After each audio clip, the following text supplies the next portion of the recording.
बिस्मिल्लाहिर्रहमानिर्रहीम। अस्सलाम वालेकुम डियर स्टूडेंट्स। अपने पिछले लेक्चर के अंदर हमने प्लांट्स और प्लांट्स के डिफरेंट पार्ट्स और फंक्शंस के बारे में पढ़ा।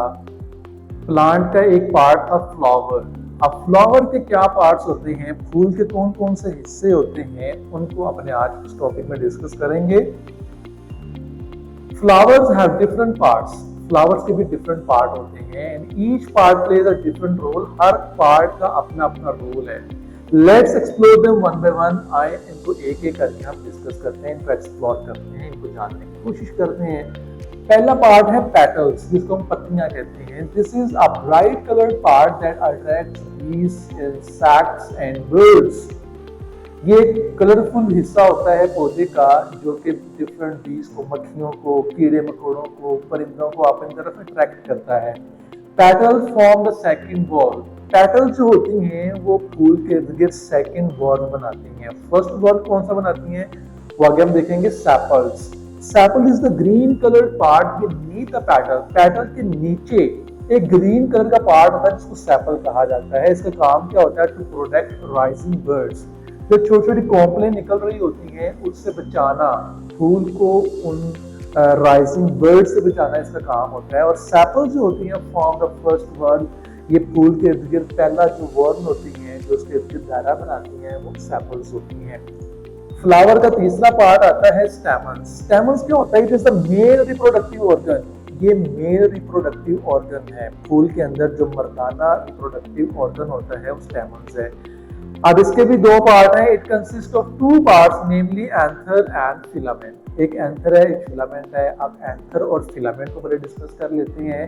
The anther is a yellowish sac like structure. ये येलो कलर का होता है और एक थैली की सूरत का स्ट्रक्चर होता है। इसमें थैली सी बनी हुई होती है। Involve in producing and sorting the pollens.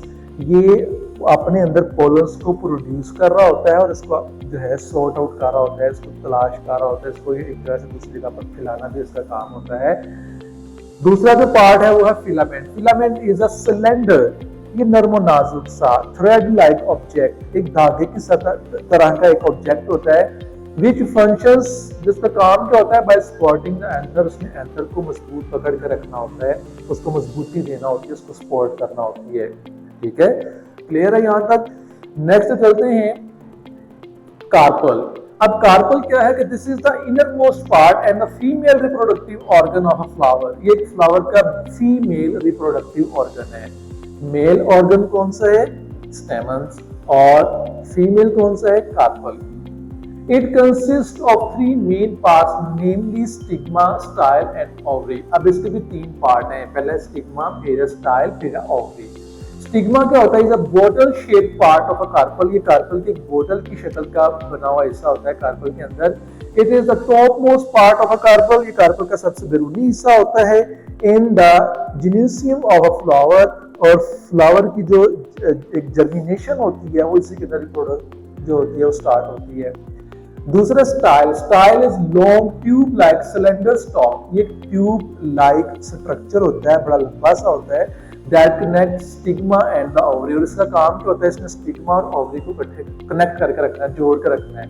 अब ओवरी मेन पार्ट है। Ovary is an Oval shaped part. ये ओवल की शक्ल का होता है ऑफ द कार्पल। कार्पल का which is below the style, जो स्टाइल के नीचे होता है। स्टाइल ने क्या करना है? कार्पल और ओवरी को कनेक्ट करना है। अब स्टाइल के नीचे ओवरी का पार्ट आता है। It is the part of plant where the formation takes place. यही वो हिस्सा है जहां पर एक नए पौधे की जो है जन्म ले रहा होता है, वो टेक प्लेस हो रहा होता है, उसी में रिप्रोडक्शन हो रही होती है। अब नेक्स्ट चलते हैं सीड की जर्मिनेशन कैसे होती है। तो seed germination is a process. Seed germination एक ऐसा अमल है by which a new plant grows, कि जिसमें एक नया पौधा जन्म लेता है। फ्रॉम अ सिंगल सीड, एक अकेले एक तन्हा बीज में से। This process influences both crop yield and quality. और ये प्रोसेस जो है ये असर करता है क्रॉप की यील्ड कैसी हुई है और उसकी क्वालिटी कैसी है। बीज कैसा बना है, उसकी फसल कैसी बनी है, तो उसकी क्वालिटी कैसी है। तो ये सीड जर्मिनेशन का जितना ज़्यादा स्ट्रॉन्ग प्रोसेस होगा उतना ही अच्छा पौधा जो है वो डेवलप होगा। तो प्रोसेस ऑफ जर्मिनेशन को डिस्कस करते हैं। ऑल सीड्स नीड वाटर, तमाम बीजों को पानी की जरूरत होती है, एयर हवा की जिसमें ऑक्सीजन होती है, and proper temperature to germinate, और एक मुनासिब दर्जा हरारत चाहिए होता है जर्मिनेशन के अमल के लिए। तीन चीजें बताई, पानी, हवा जिसके अंदर ऑक्सीजन होती है, और तीसरी टेम्परेचर। ड्यूरिंग जर्मिनेशन के प्रोसेस के अंदर when the seed receives enough supply of water, जब बीज को एक मुनासिब मकदार के अंदर पानी मिलता है एंड अप्रोप्रिएट टेम्परेचर, और उसको मुनासिब दर्जा हरारत भी मिलता है, इट स्वेल, तो वो जो बीज होता है वो स्वेल हो जाता है, फूल जाता है। और आहिस्ता आहिस्ता क्या होता है कि this leads the bursting of its seed, Aahista Aahista वो सीड फट जाता है, सीड की कोट जो है वो फट जाती है, उसका बैरूनी हिस्सा फट जाता है, and gives rise to the baby plant, और एक नन्हे मुन्ने पौधे को जन्म देता है, जिसको हम क्या कहते हैं, सीडलिंग, नन्हा पौधा। इन द सीड, इस बीज के अंदर, the embryo gets its food from cotyledons, जो एम्ब्रियो होता है ना बीज के अंदर, जब नन्हा पौधा जन्म ले रहा होता है, उसको खाना कहाँ से मिल रहा होता है, उसको कॉटिलेडन से खाना मिल रहा होता है। जिस तरह एक बच्चा अपने माँ के पेट में होता है तो उसको भी खाना मिल रहा होता है एक खास तरीके, खास प्रोसेस के जरिए। इसी तरह से बीज के अंदर जो एम्ब्रियो होता है उसको भी कॉटिलेडन्स के जरिए खाना मिल रहा होता है।